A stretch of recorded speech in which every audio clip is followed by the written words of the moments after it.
Good morning, students. I am your teacher Jyoti. I welcome you in this online English class from GG Senior Secondary School.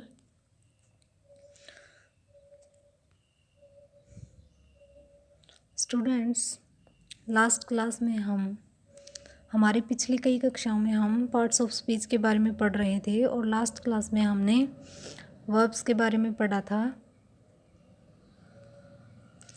और हमने types of verbs के बारे में भी पढ़ा था।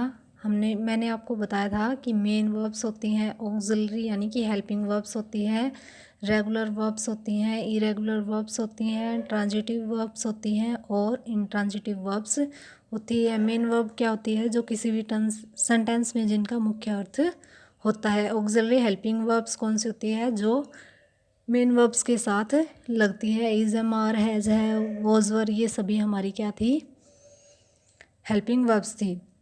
रेगुलर वर्ब्स मैंने आपको बताया था कि वर्ब की 3 फॉर्म्स बनाने के लिए हमें जो हमारी फर्स्ट फॉर्म थी उसके साथ ईडी ऐड करते हैं, दोनों में ईडी ऐड होता तो वो रेगुलर वर्ब्स, और इरेगुलर वर्ब्स जिसमें तीनों ही फॉर्म अलग अलग हो, यानी कि पास्ट सिंपल भी और पास्ट पार्टिसिपल भी फॉर्म भी अलग अलग हो, तो वहाँ वो कौन सी फॉर्म होती है? इरेगुलर वर्ब्स होती है।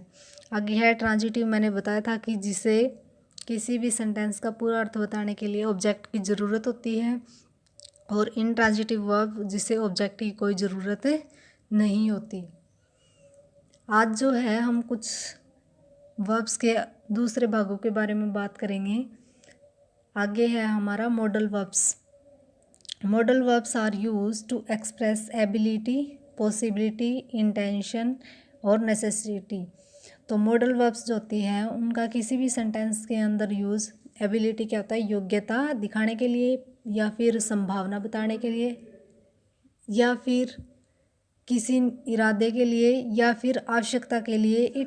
It can be used as helping verb with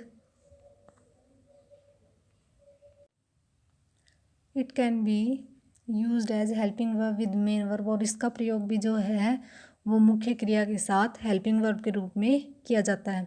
इसके एग्जाम्पल कौन कौन से हैं? जैसे कैन, कुड एबिलिटी के लिए यूज़ करते हैं, मे, माइट पॉसिबिलिटी के लिए, विल, शैल, वुड इंटेंशन के लिए, शुड नेसेसिटी के लिए, मस्ट नेसेसिटी, ought टू जो है वो मोरल ड्यूटी के लिए, शुड का यूज़ भी मोरल ड्यूटी के लिए किया जाता है। जैसे ये सेंटेंसेस देखिए, I can climb on the हिल, मैं जो है पहाड़ पर चढ़ सकता हूँ। एबिलिटी है, ही मे कम एट एनी टाइम, यहाँ पर क्या है? संभावना, पॉसिबिलिटी शो कर रहा है। मे, कैन, देखो कैन लगा क्लाइंब के साथ, क्लाइंब मेन वर्ब है और कैन हमारी मॉडल वर्ब है जो हेल्पिंग वर्ब के रूप में मेन वर्ब के साथ लगी है। ऐसे ही मे कम के साथ लगा है, you must complete your homework by evening. तो यहाँ पर क्या है? You ought to look after your parents, यहाँ पर उसको क्या है? उसके नैतिक कर्तव्य के बारे में बता रहे हैं। ought to look, ought to जो है वो लुक वर्ब के साथ लगा, तो यहाँ पर ये क्या है? हमारी मॉडल वर्ब है। यू शुड नॉट वीप, तुम्हें रोना नहीं चाहिए। तो ये सारी हमारी कौन सी हैं? मॉडल वर्ब्स हैं। आगे है कुछ finite and non finite verb. Students, first of all finite verb कौन सी होती है? A verb which shows time, और a verb which is limited by number, person and gender of the subject is known as a finite verb.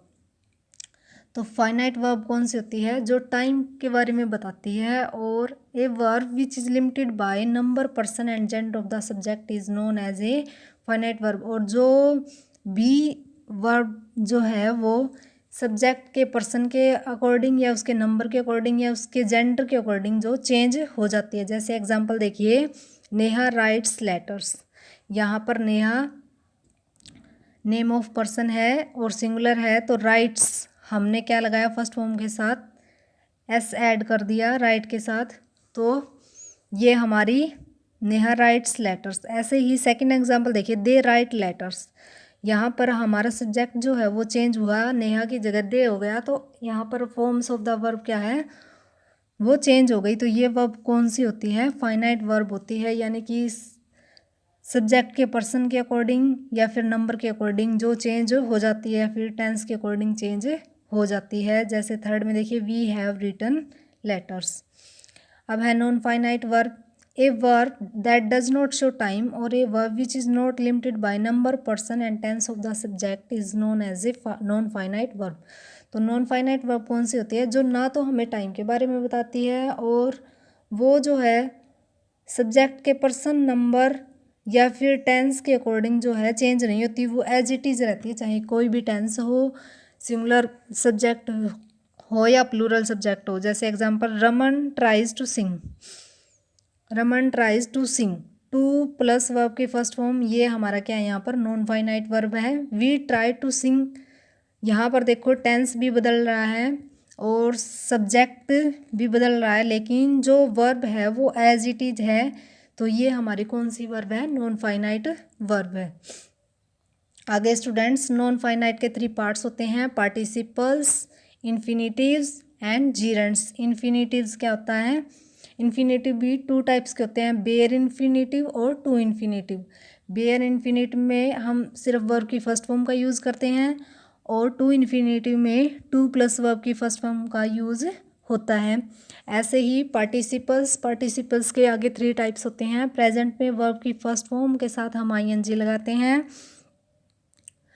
और past में जो है हम फर्स्ट फॉर्म के साथ ही डी ऐड करते हैं और परफेक्ट में हम हैव प्लस वर्ब की थर्ड फॉर्म का यूज़ करते हैं और जीरेंड में हम वर्ब की फर्स्ट फॉर्म के साथ आईएनजी लगाते हैं। जैसे एग्जांपल देखिए, a penny saved is a penny earn, ये हमारा past participle. Present, the smell of baking cookies drove us mad, baking यहाँ पर हमारा कौन सा है? प्रेजेंट पार्टिसिपल है।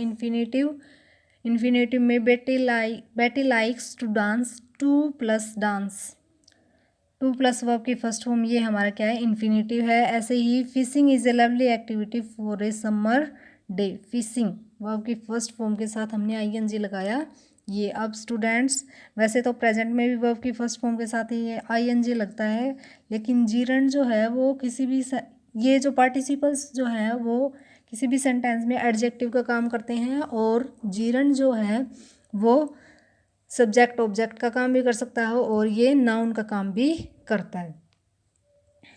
ये कुछ फॉर्म्स ऑफ द वर्ब हैं, मैंने पिछली क्लास में भी आपको पढ़ाई थी। तो ये सभी फॉर्म्स ऑफ द वर्ब जो है आपको याद करनी है।